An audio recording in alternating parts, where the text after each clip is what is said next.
Hey guys, I want to talk about using iOS for programming in the year 2021 because it's way more exciting than it was 2 years ago. 2 years ago, the answer was like, no, don't even bother trying to program on iOS.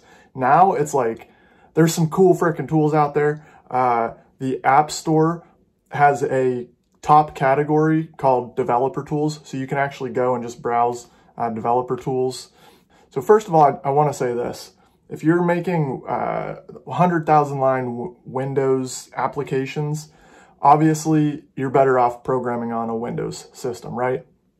Or if you're making a website, well, you could actually use your iPad as like a kind of a dumb terminal. In a lot of cases, it works, but you're not going to host a website from an iPad. That's silly. So anyway, let's there are several compilers right in the App Store. I have here, if we'll jump into my iPad here, I have a Rust compiler. You can actually write Rust and compile it right here. If I hit this play button, this is the hello world. There it is. Like frickin' Rust right on the iPad. You can compile it. And it's got decent ratings. It's at least 4-star ratings in the App Store for that. And that was, I think that's free. At least it was when I got it. Can't tell you for sure if it is anymore, but that compiles Rust. Now there's some things you can do. I'm not sure with the Rust compiler, but with things like this scriptable app where you can actually, let me show you this. This is cool. So you can actually make scripts that actually run like apps.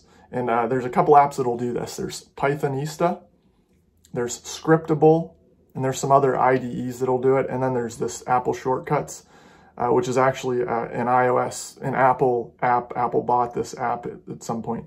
And you have these shortcuts. And basically what this is it's a visual scripting language. And you have all your logic. If you have if statements, looping, everything. It's probably, I couldn't find anything for sure, but if I had to guess, I would say this is probably Turing complete, to be honest with you, this shortcuts. It's pretty cool. And it's pretty damn powerful.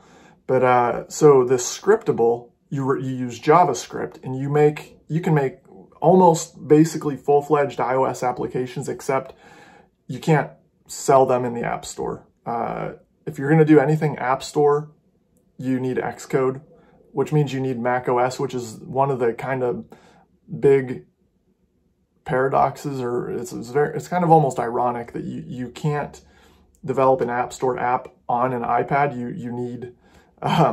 You need macOS for that. But there are rumors that Xcode is coming to the App Store, so we'll find out, and time will tell. Here's this Spring watch list is a scriptable that I actually adapted from a different scriptable because I wanted it to work for my own purposes, because I use Apple TV for all my viewing pretty much. I just buy movies on there. I don't have an Apple TV subscription. I feel like I just like buying instead of subscribing, So like Wedding Crashers, or this is programming related, Underground, the Julian Assange story. It's a cool little movie. It's an older movie about Julian Assange. Oh wait, that one didn't work. There was one that didn't work, and it's that one. I don't know why Apple is weird about that one in the Apple TV store, but let's pick a different one. Rear Window with James Stewart. So I just tap that and it opens up in my Apple TV and I can play it right from there. And then so I can add movies by going to the website for the movie, the Apple TV website, and then hitting the share sheet. I can show you an example here.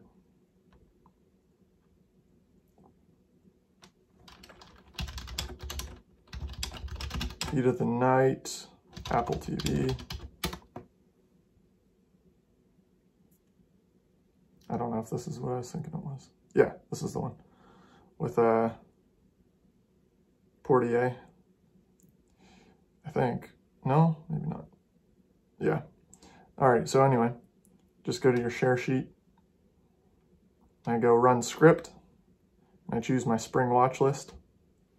And it runs and it adds it. It should be on there somewhere. Yep, in the heat of the night there. If I tap the little eyes, it puts a green check mark. It says I watched it. And then, like I said, I can open it up and it'll open right in the Apple TV app. So you can do some really cool programming stuff. I mean, you could just spend forever just making cool little scripts, right, for iOS. So that's something cool. There's this working copy, which I have not set up yet, but I do have the app, that it's literally, it's Git. It's an app where you can just clone and push and pull and commit to Git repositories. There's Textastic. I love this. This is the script that I was just showing you, basically. This is a text editor that's basically a text editor. It does have SSH as well.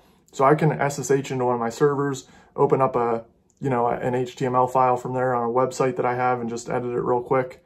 And boom, it's super easy. Textastic is $10. It's awesome. It's an awesome app, text editor.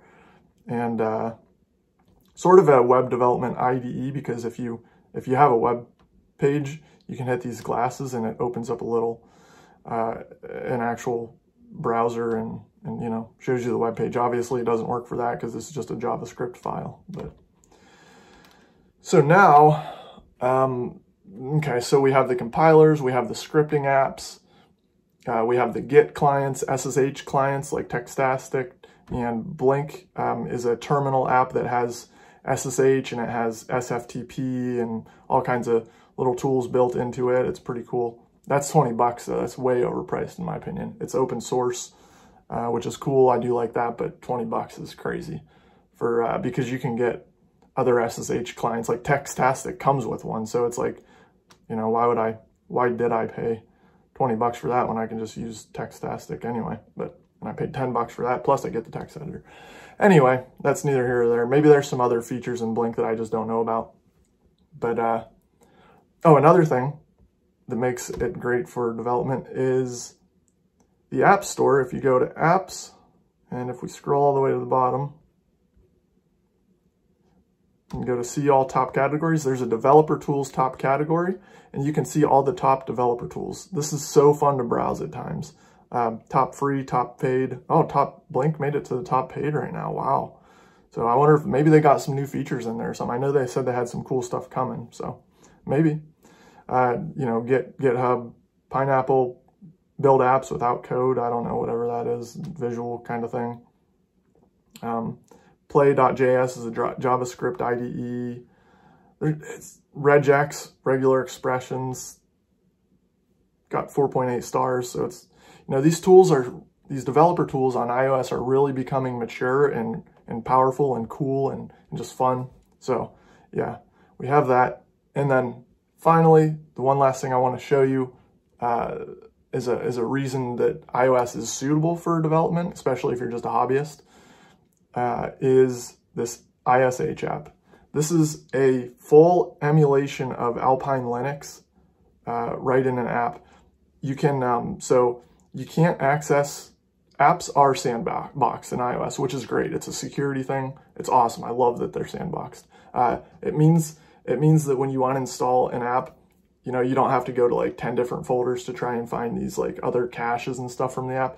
It's all just, it's sandboxed. It's great. But it makes it trickier for apps to interact with the file system. There are ways though. And if we go to files, you can see the way that ISH does it is it has its own location. And look at that, that's literally just a Linux directory there. If you use Linux much, you'll recognize that. And then so you can just drag and drop files right there from the Files app into that. Or you can do what I'm about to do, and you can just do a Git clone. So I want to get, we're just going to play with this for a little bit because it's cool. I'm going to go to GitHub, and I want to get this script I have on here called Status Checker. Let me just, there it is, Status Checker. So I installed Git on this ISH emulation. It's basically a virtual machine. It's a virtual machine of Alpine Linux. Alpine Linux is very slim, so you basically have to install everything. Like I had to install Python. You can see up here, I installed pip for Python so that I can install the requests library. The script that I'm about to use uses I had to install Git as well. Git is on here now, and we're gonna actually use Git. Let's do Git Clone and get that script. Okay, we should have it cd to status checker. There it is, Python 3 status checker.py. So we're gonna run the script. It's just gonna go to BitSurfer's, I believe it's BitSurfer's website, and it's gonna get, I don't know, I think it's like the top 10 status updates or something. Okay, so it gave us, yeah, it's not formatted or anything. So it's kind of a mess here, but if you look, you can see some of my recent status updates on Mastodon. Having way too much fun with iOS shortcuts, what a cool tool. Working on some fun iOS videos. I think iOS is my favorite operating system. New post using an iOS device for programming. I posted an article basically about what this video is on bitsurfer.com. I post a bit to bitsurfer.com, so if you do like reading, you know, you can always check that out as well. I post there probably more than I do videos, but yeah, so yeah, anyway, so that's the status updates. So you can see, I mean, this is like full on Linux here. There are some things that this can't do, this Alpine Linux, and I kind of compiled a list and I want to give it to you here. So it doesn't run iOS graphic interfaces. You can do that from apps like Scriptable with the JavaScript. You can actually do, you know, interfaces like buttons and windows and stuff. This does not do that.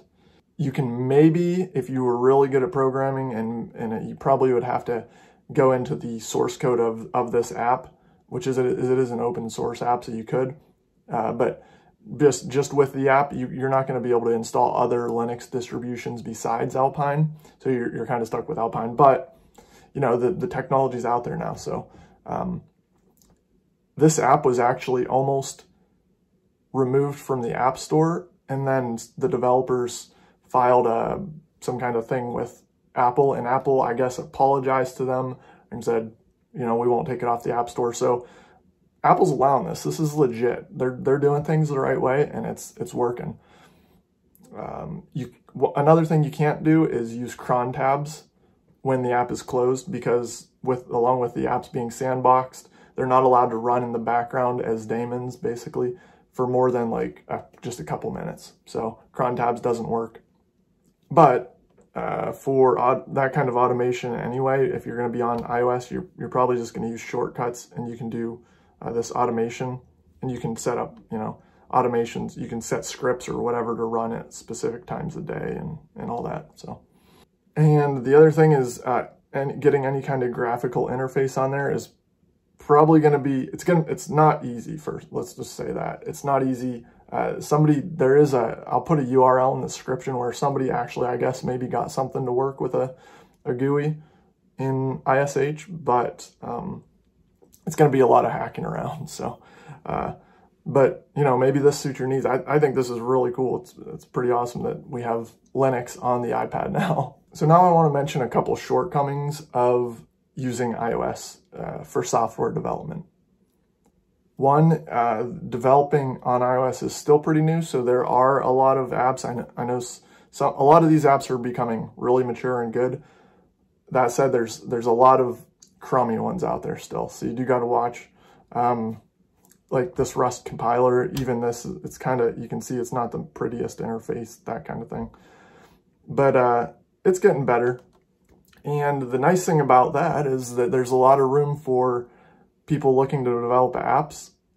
If you want to get into the developer tools category, there's a lot of room for really good quality development tools. Another shortcoming of developing on iOS is that it doesn't have great external monitor support, and a lot of times external monitors are really handy with iOS. That said, it does have really good, if you get used to it, or if you like it, it does have really cool multitasking. I like their multitasking setups as far as like opening, you know, multiple windows. Let's see if this depends on the app sort of too. Yeah, you can, you know, you can do some cool stuff with the multitasking. But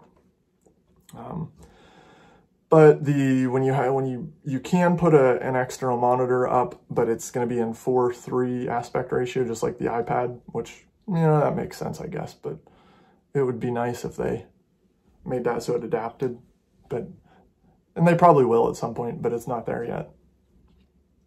And the other shortcoming is the price. The cost of an iPad plus a keyboard is, it's going to cost you as much probably just, you know, as just getting a simple Windows laptop or a Linux laptop.